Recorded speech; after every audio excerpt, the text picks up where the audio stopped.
President, council members, I'm Terry Higashiyama, the administrator for the Community Services Department. It has been a Community Services Day with all of you, and we're happy to be here. I think you did meet two of our new employees today, but I'm going to have them stand, and I'll try to get all the introductions correct. First, I have Mary Jane Ortiz. She's our new Recreation Manager and comes to us from San Diego. You may question why she leaves San Diego weather to come up here to be with us, but her husband is going through the school to be a state patrol, correct? So we're really glad she's here. She has her first day today. Our other new employee is Casey Stanley. She's our Neighborhood Resources and Events Manager. This is why we bring our whole team, so we can support each other.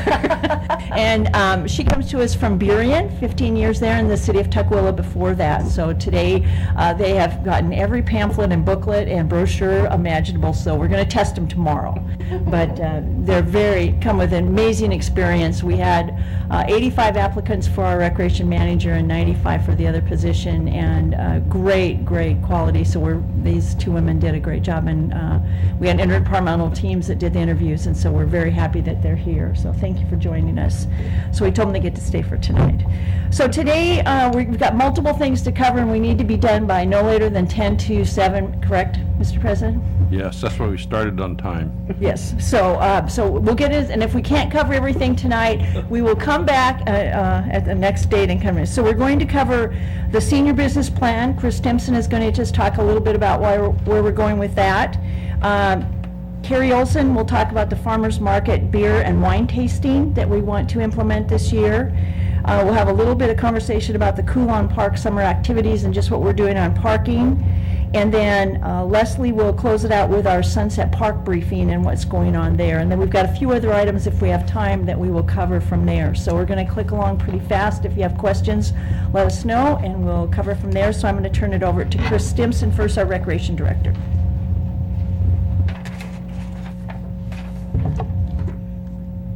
Good evening, Council President and Council members. I'm going to talk very briefly on the senior business plan and where we're at. We started the process in January. We're working with Burke and Associates. It's a consulting firm, and we're going down the path to develop the senior business plan. And the reason is we need to know where we're going to be in 5 years with the senior population, where we're going to be in 10 years, where we even want to be in 20 years, because we need to put the resources in the right spot. So we've started with focus groups, and we're meeting with different organizations. Currently, we've met with the Alzheimer's Association, Ukrainian Church, REACH, Chinese Information Service Center, and we've had a daytime focus group over at the Senior Center. We're going to do an evening focus group at the Senior Center on Wednesday, June 11th at 7, which anyone is welcome to attend. So the purpose of the plan, as I said, we need to find out where we're going, but we need to identify the gaps in services that we may have currently. We want to know who are our current service providers and who can we partner with, because as you know, we can't do it all. So with the planning team, which includes myself, Terry, Diane Utek, Sean from the Senior Center, Debbie from the Senior Center, we have the Renton Housing Authority, Senior Housing Assistance Group, better known as SHAG, Senior Services of King County, Merrill Gardens, and the Renton Community Foundation. So we've all met as a planning group, and we're doing the focus groups in teams. And the one thing to remember is that we're looking at the whole senior population for the city. It's not just the Senior Center. It's bigger than that, though we're finding out a lot of ideas about the Senior Center, what we want to do there. So some of the questions that we've asked our focus groups are, what do they think the trends are going to be in 5, 10, 20 years? What do they think the service gaps are? What opportunities do we have within the city of Renton? What can we do better? What's the role of the city? And who can our partners be? So what are we learning? The adult population is more diverse, more educated, impacted by health costs and health in general, and favors independence. So what are we hearing? That the big issues are transportation, mental health services. They'd like to see one-stop shopping for senior services, and they'd like to see more satellite buildings, not just the Senior Center. Also, we've learned that we need to work a lot closer with our cultural diversity or other groups within the city. So the next steps, we're going to be bringing a draft back to you in late June or early July. And lastly, if you'd like to participate as an informal focus group, you can let Terry or myself know. We'd be glad to meet with you one-on-one or in groups. Or if you just like to come to the open meeting on Wednesday the 11th at the Senior Center, that'd be fine too. So, any questions? Mr. Chair, I'll accept that open invitation to participate in the focus Okay, group. great. Super. Thank you. Sure, thank you. It's exciting times. It's been very interesting, by the way. Yeah, I bet.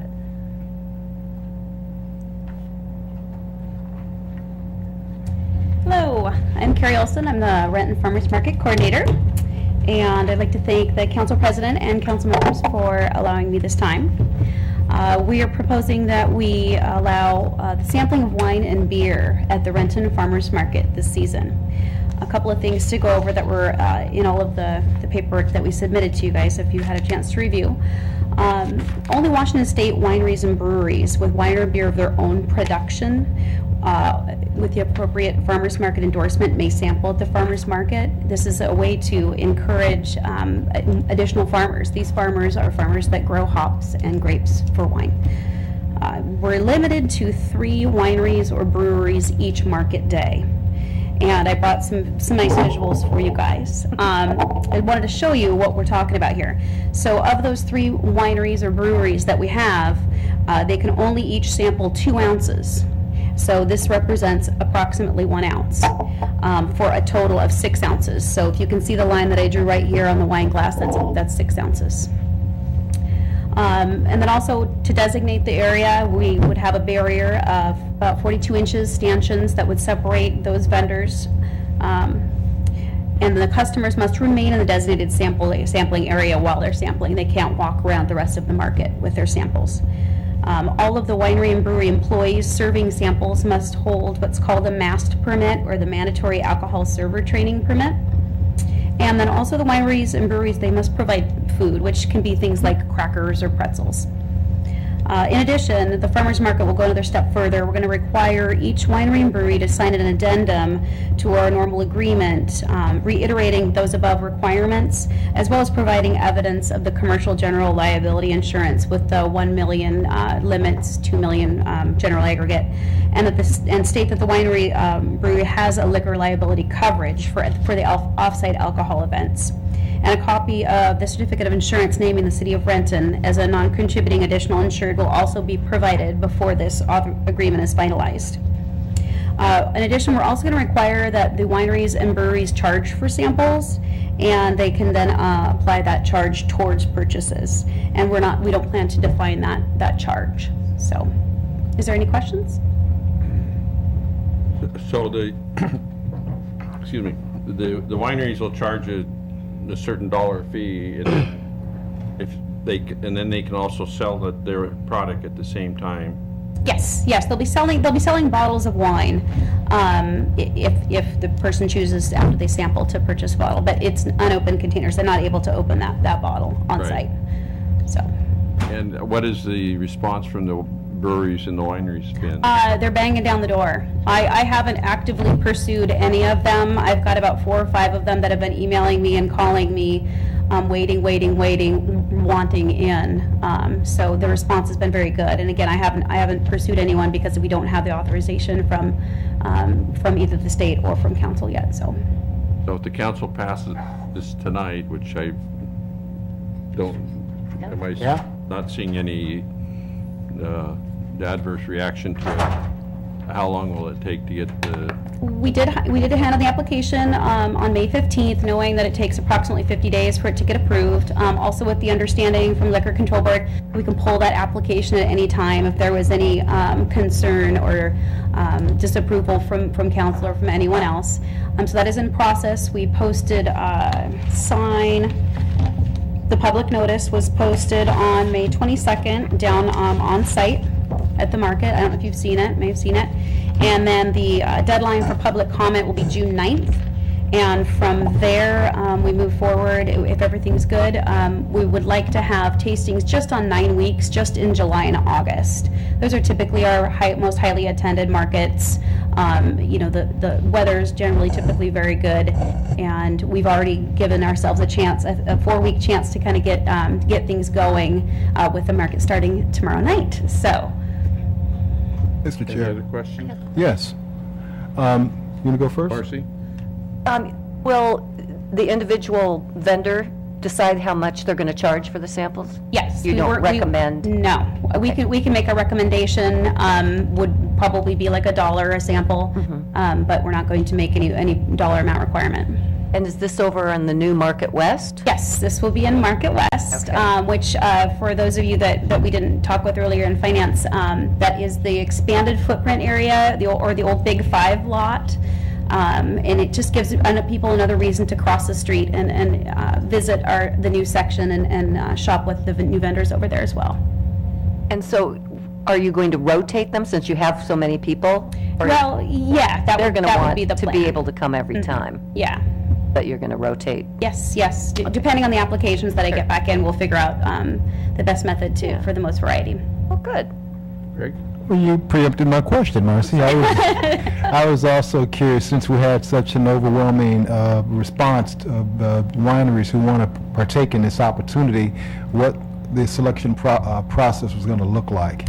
Well, the overwhelming response hasn't resulted in any actual applications yet because we haven't opened it. And of course, that's what will actually have to happen when they do provide us with the application and sign the addendum and then provide us with the certificate of insurance.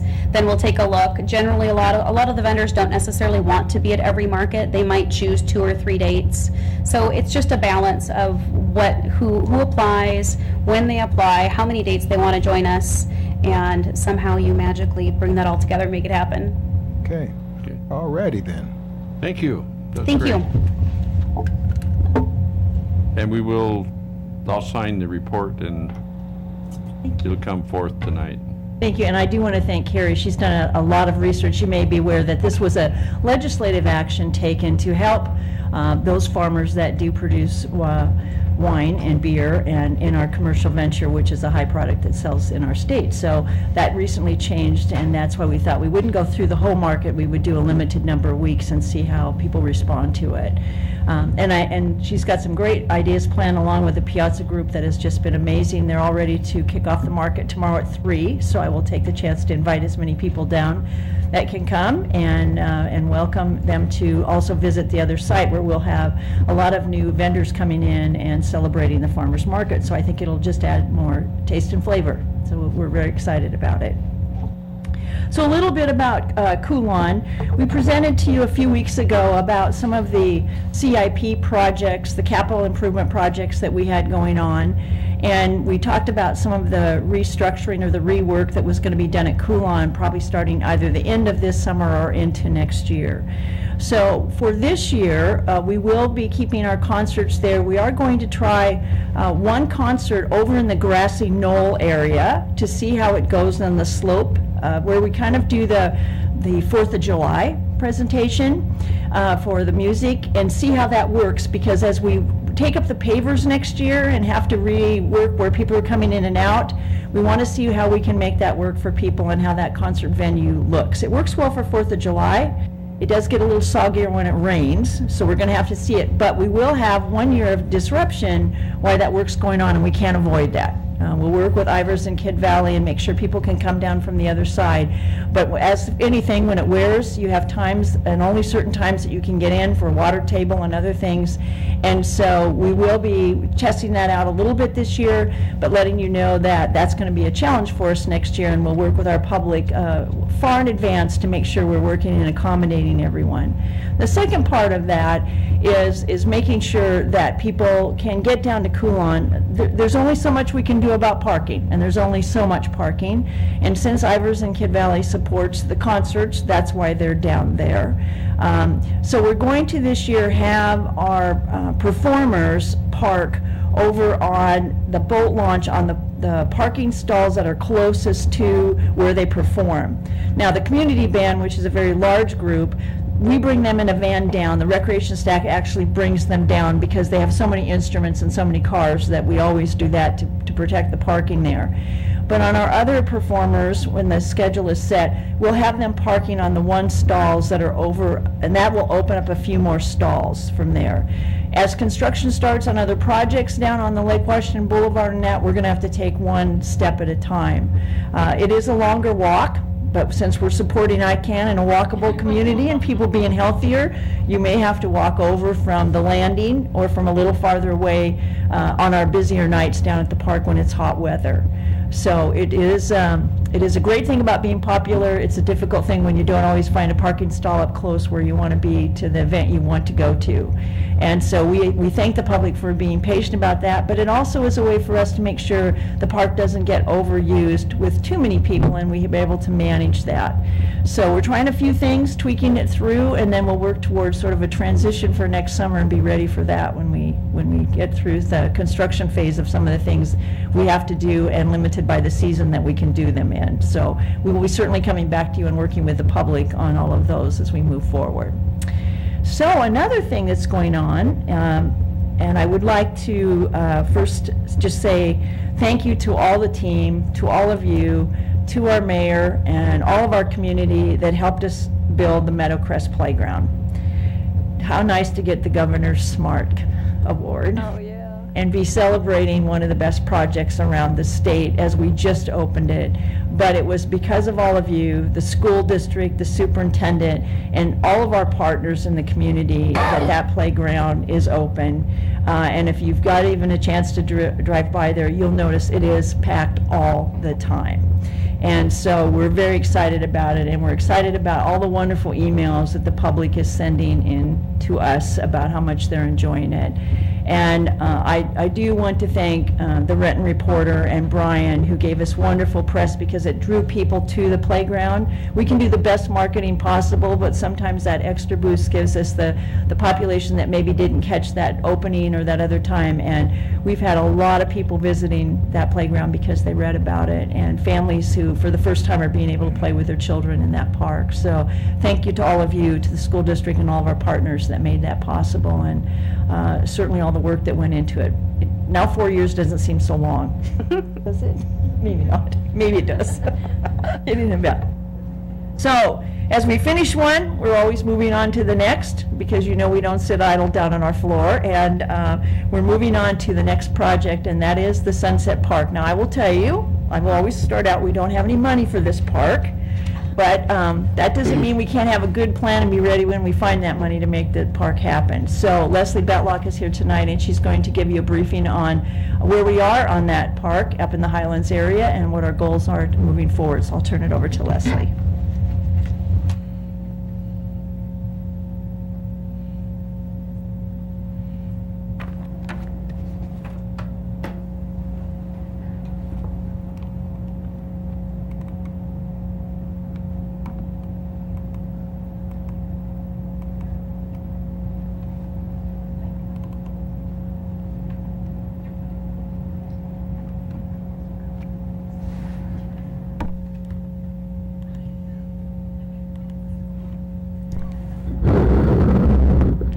Good evening, Council President, members of the Council. Leslie Betlock, Parks Planning and Natural Resources Director, here this evening to brief you on the Sunset Neighborhood Park Master Plan process.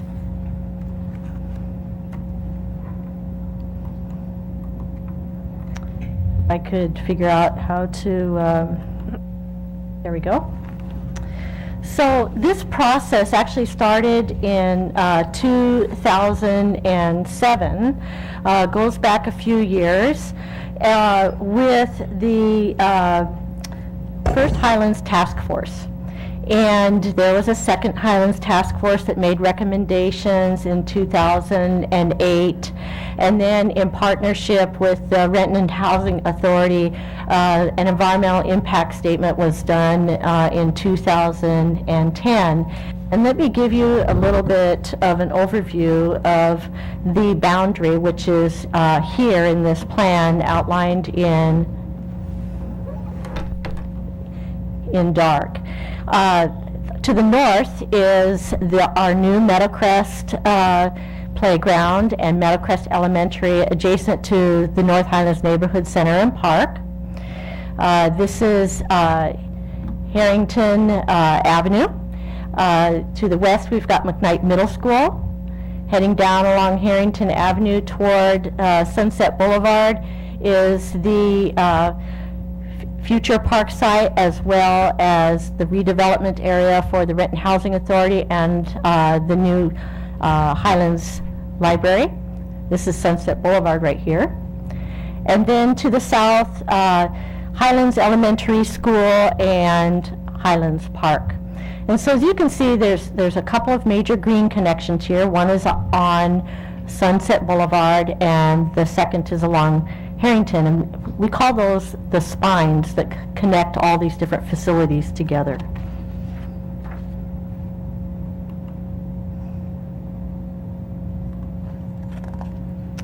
So in 2011, as part of the environmental impact statement, we were concurrently working on a Parks, Recreation, and Natural Areas plan.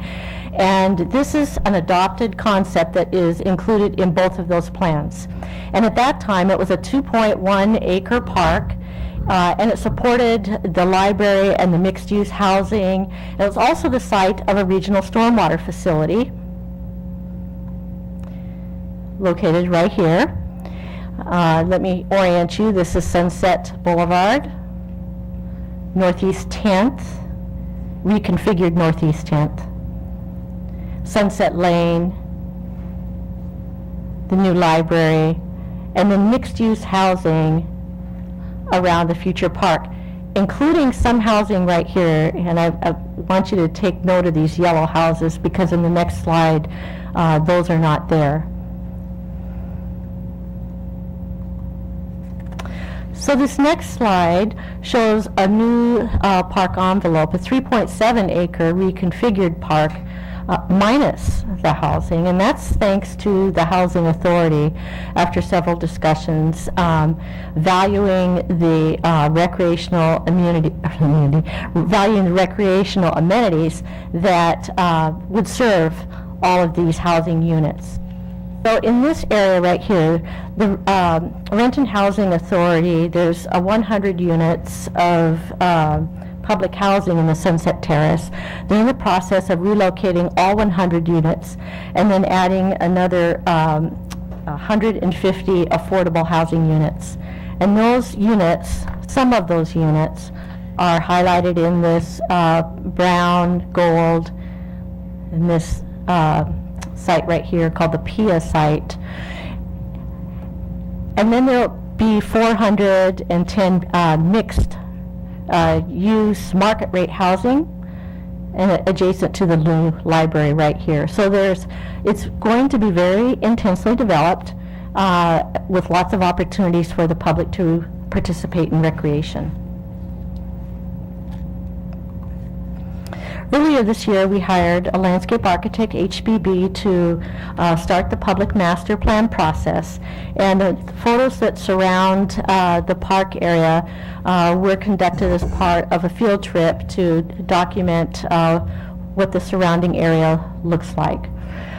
There's a strong north-south connection right now through the park, future park, that we're proposing to abandon a portion of the right-of-way here. This is a newly reconfigured Northeast 10th, and you'll see that this regional stormwater facility has magically shifted. And that was done in partnership with our surface water utility. They've gone through a lot of geotechnical analyses, and this is the best location for a regional stormwater facility, rain gardens. Our consultant conducted a sun and shade analysis throughout the 4 seasons of the year, which is standard for park design. You want to make sure that the most highly used facilities are in the sun most of the time. And as you can see, there's actually a good deal of sun in the park. At 6 p.m. we have some dusk situation during the summer, spring and fall, dusk as well. In the winter, naturally, that's going to be the darkest.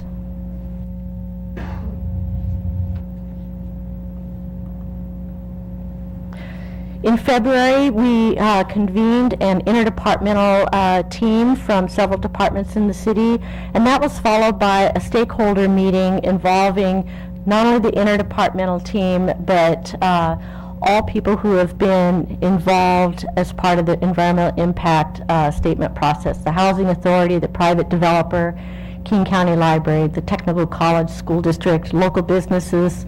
We had representation from Vietwa, and again, our interdepartmental team. So at the conclusion of the interdepartmental team meeting and the stakeholder meeting, it was agreed that two types of parking would be used. Angle parking along the library area, and I want to make note that there is underground parking that will serve the library and the mixed-use housing. This is surface parking. So it's angle parking, which is consistent with retail-type development. And then the remainder of the parking around the site is parallel parking. And you'll see a lot of arrows, and that's connecting not only visual access, but pedestrian access points from the residential units into the park.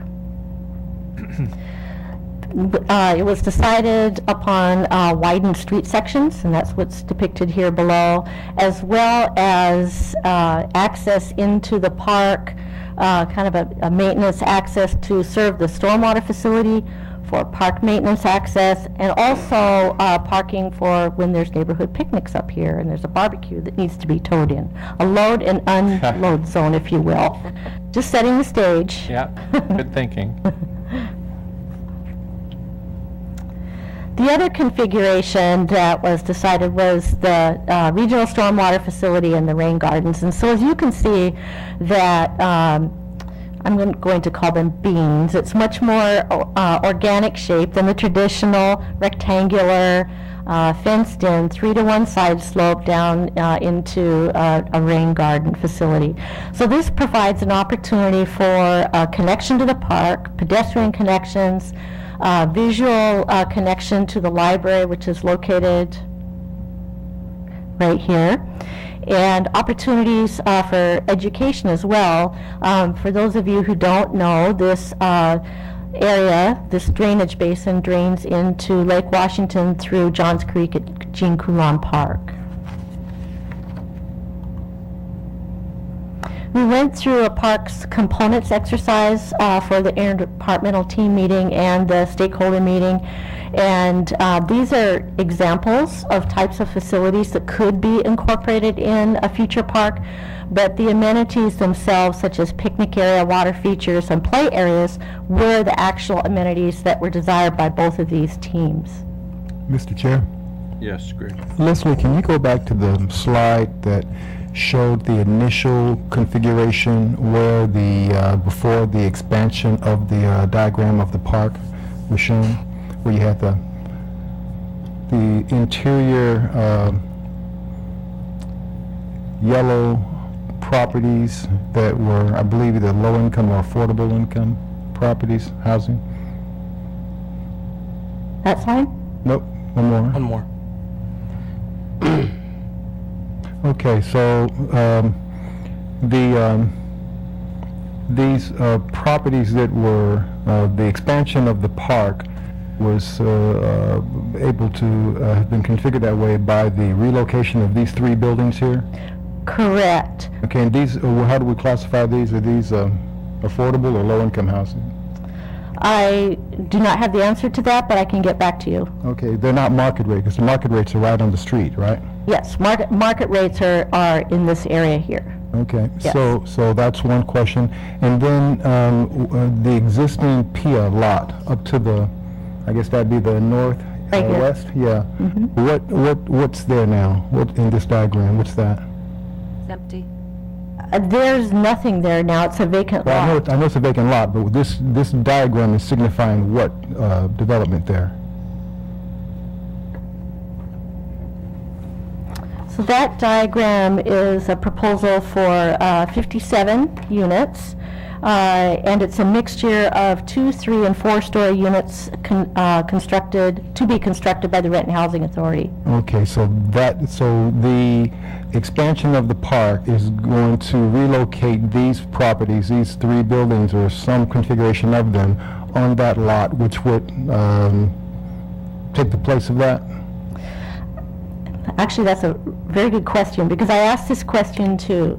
The Sunset Environmental Impact Area, which is bounded by Meadowcrest to the north, Highlands to the south, McKnight to the west, and an area to the east, that is the large area, and the Housing Authority has the ability to relocate all of its units within in context of the larger environmental impact statement area. So some of the units might be located within this area right here, and some will be in the larger, but the total number of units will not decrease. Right, and I think I heard you say that there would be an additional 150 units in Yes. affordable housing. Yes, So we're going to maintain the 100 low-income units, but also add another 150 affordable housing units, correct, in addition to the market rate units that are going to be there also. correct. Okay. Thank you.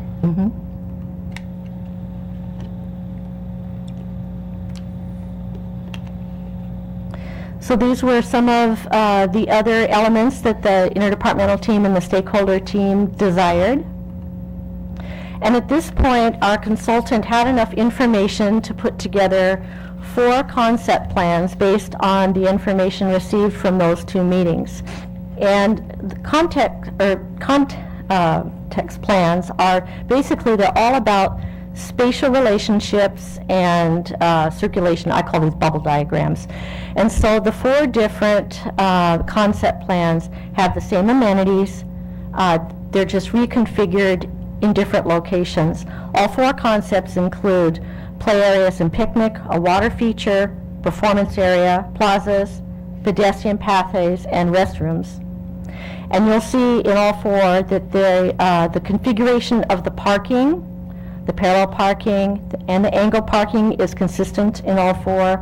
The load and unload zone is the same in all 4, and the rain garden facility is the same in all 4. They were named, this is the cluster, this is the flow diagram, the portal, and the promenade. And so we are ready to go for our first open house meeting. We emailed and mailed over 3,000 invitations. They were done in Spanish and English, and I want to give kudos to Ebe Bernardo, works for our surface water utility department. My Spanish is non-existent. She is bilingual. She has just been a tremendous asset throughout this process. We also advertised in the newspaper, the city web, the Grapevine, Facebook, the Renton Housing Authority, the Renton School District. We posted flyers throughout the community. So even though we had that great public outreach and we did everything bilingually, we did not have really great attendance. I think it was our first 75 or 80 degree evening, and people wanted to be out in the sun. We had 16 people attend. But it was a great meeting. We learned a lot. So those were very dedicated community members, and we had a facilitated activity summary where they broke out into 2 tables, and the following 4 questions were asked of each group, and they were able to view the 4 concept plans. They were all located on one large 24 by 36 inch mounted sheet, and all the comments were put directly on the plans. And these are the comments from table 1. I'll give you a summary. You don't need to try to look at it, but it was really productive. I think that they felt valued, that their comments were being recorded as they were speaking them. Then the consultants got up to the front and summarized. And there really was a preference for the promenade, which is the area with the dark red circle, with a little bit of Porto and Flow mixed in. They didn't really like the cluster too much. So what did they like about the promenade? They liked the relationship to the library and the retail. They felt that it worked well. They liked the 2 picnic areas and that the restroom was centrally located. But they really felt that the promenade had too many paths crisscrossing. The Porto, which is this one, they really liked the different plaza opportunities at each one of the main entrances, and they felt that there was a good way to capitalize on maintaining historically that north-south connection along Harrington, because in any park plan, it's likely that Harrington Avenue will be vacated through the park so that it becomes park space. Mr. Chair? Yes, Greg? Leslie, what did we do in terms of outreach to ensure that some of the voices that would participate in this open house would potentially be some of the people that fit in those affordable income and low income categories? The Rent and Housing Authority gave us their email database, well, not their email, excuse me, their snail mail database of all the residents within the Sunset Terrace. And so we hard mailed them an invitation. I also took 11 by 17 flyers up to the Rent and Housing Authority, which they posted, and flyers to the existing Highlands Library for posting as well. Good. Thank you.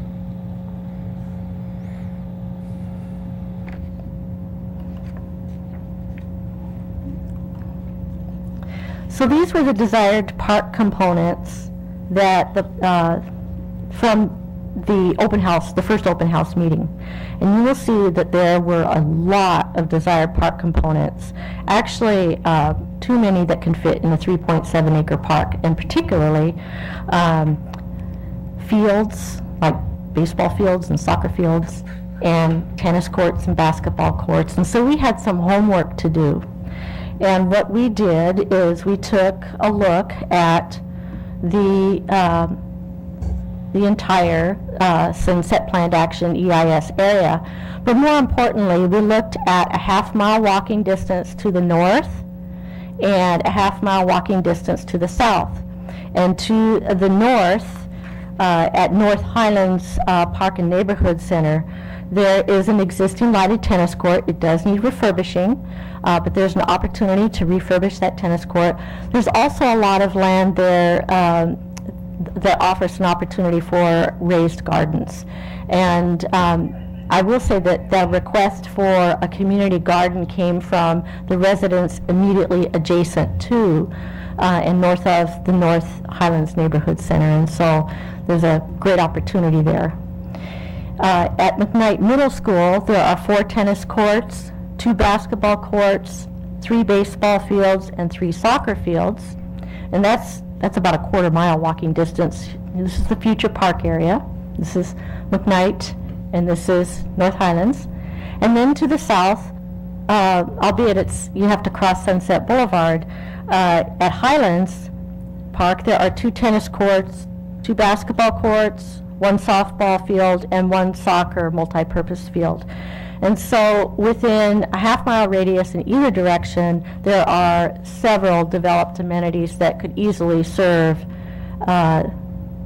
this area that's being redeveloped. We did present all of the findings to date to the Parks Commission on May 13th, including the information presented here about adjacent fields and hard court surface areas, and at that time they did not have any comments.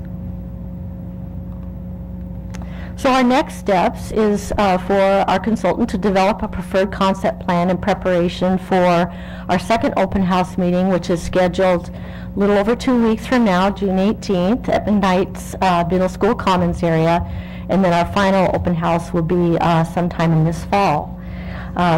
If you have any questions or comments, I'm be happy to hear them. Any questions?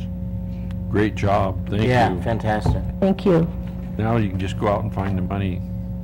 Now we just need to find the money. I have no doubt that Leslie can. Leslie will find the money if We'll anything. be on our grant search from there. So we have a couple more minutes. I'd like to close out with Liz giving a little update on the museum of what's going on, and then Kelly Beamer can close out with last thing that's happening at the golf course and parks, and then we'll be done for this evening. Liz? So thank you for giving me a couple minutes. I'm Liz Stewart. I'm the museum manager at the Renton History Museum. I just wanted to take a minute to tell you about our newest exhibit, which opens actually tomorrow, Tuesday, June 3rd. This is the first time that we've had the opportunity to do an exhibit about women in Renton history. So the title is Pioneers, Professionals, and Politicians, Path-Breaking Women of Renton. As I said, it opens tomorrow, and it uses objects and photographs from the museum's collection to trace the extraordinary history of women's contributions in Renton. We have our new Renton Historical Society Visitor Experience Coordinator curating this exhibit, Colleen Lenahan, and she had a great opportunity to really delve into the history of women in Renton. So we're covering everyone from pioneers like Diana Smithers, who was the wife of Erasmus Smithers, who platted the city of Renton, through women factory workers and business owners, all the way up to Renton's first women mayor, Barbara Shimpo. So we didn't come close to covering all the important women in Renton, but we hope that this is a start, and we hope that in the future folks will come forward and tell us more about women that we missed and help us fill in those gaps in our knowledge about women. So please, I would encourage you all to come. The exhibit will be on display from tomorrow all the way through August 30th. So please come and enjoy it. Liz, Yes. just one question. Yes. The Renton Historical Society meeting is on Wednesday, right? Our Renton Historical Society annual meeting is on Wednesday, June 4th. Starts at 5:30, goes till 8 o'clock, and members and prospective members are welcome. So we'll have a delicious barbecue, and we'll announce the winner of the Custer Award for Heritage Citizenship. So I'd welcome anyone to come. Thanks. Thank you. I also will remind our residents that we have 19 sites for picnics, for our summer lunch program this year. They are on our website. They're spread out throughout the community, and Teresa Nishi oversees that program, so that's a partnership with the school district, so make sure kids get healthy lunches throughout the summer. And also, all of our picnics are on our website. For those for community picnics that have booked those, you'll be able to find those on our website also. So we wanted to remind people. And you do have in front of you a poster for the farmers market and a calendar, so we want to make sure you have that. And we'll close this out. Thank you, Kelly. Council President Person, council members, Kelly Beamer, Parks and Golf Course Director. Fortunately for you, I've reduced my 42-page slide PowerPoint down to one page. Keep you on time tonight. Following the Healthy Initiative plan that we have been working on, just wanted to make you aware that we are installing a couple of elliptical exercise adult units down at Coulon Park. That is to encourage parents while they bring their kids down to play in the playground, that they themselves can also be very active. It's about time. And right here, this is a picture of what the actual ellipticals look like. There's two of them down there. We actually did a great purchase last year. We got a 2-for-1 sale. So Good idea. they will be a little bit farther apart than this, but be posted for adult use, obviously, and again, encouraging adults, parents to stay active while they have their kids down there. And so this is a trial spot. As we move forward and continue with the Healthy Initiative, there may be other areas, either along the trail or in and along our playground areas, that we will incorporate these. Mr. Chair. Yes, Greg. Leslie, these are permanent mounts? I mean, they're going to be... They are, yes, Oh, they that's are, great. yes. Super. They're I in cement, like that. yeah, they have to be put in per the requirements for safety, obviously, and stability, and then also a surface that will prevent any issues as well. Outstanding. We're pretty excited about it, yeah. Me too. Marcy? When are they going in? They are actually being installed as we speak. The bases have been put in. I'm hoping that we'll have them in by the end of this week. So they're located directly adjacent in the turf area next to the playground. I guess it would be the northwest corner of the playground. So visible for parents to see into the playground as well. Absolutely. I'm just going to continue this love fest, but and say that this is fantastic. How are we, besides the millions of people who watch us here tonight, how are we getting the word out to parents? We will be sending out, hopefully, a press release soon. We wanted to see what they look like to make sure that they're, stable and everything. Press release, and then probably through the school district, and obviously posting down on our webpage as well, and then posting down at the park as well. Fantastic. We're excited if this is as good as we think it will be to try new different pieces of equipment in and around other areas. I think this is really innovative. And then next, wanted to make sure you were aware that we did have the Trail Rangers program again started over Memorial Weekend. We do have 7 current rangers, and they're out on the trails from the city limits at Ron Regis, and they travel all the way to the mouth of the river. We have a golf cart, the electric golf cart for them with, we have some light first aid, lots of materials, park rules, flyers, information on programs coming up, comment cards. We also, they're acting as ambassadors and other eyes for our park staff and city staff out on the trails, and they just educate the public on not only rules, but on things that are going on in the city as well. So they do a great job. We have a couple others that we will be interviewing, but we're always looking for additional help. So again, if anybody is out there, we would love to have them contact the Community Services Department, and we would make sure and get them in through the process.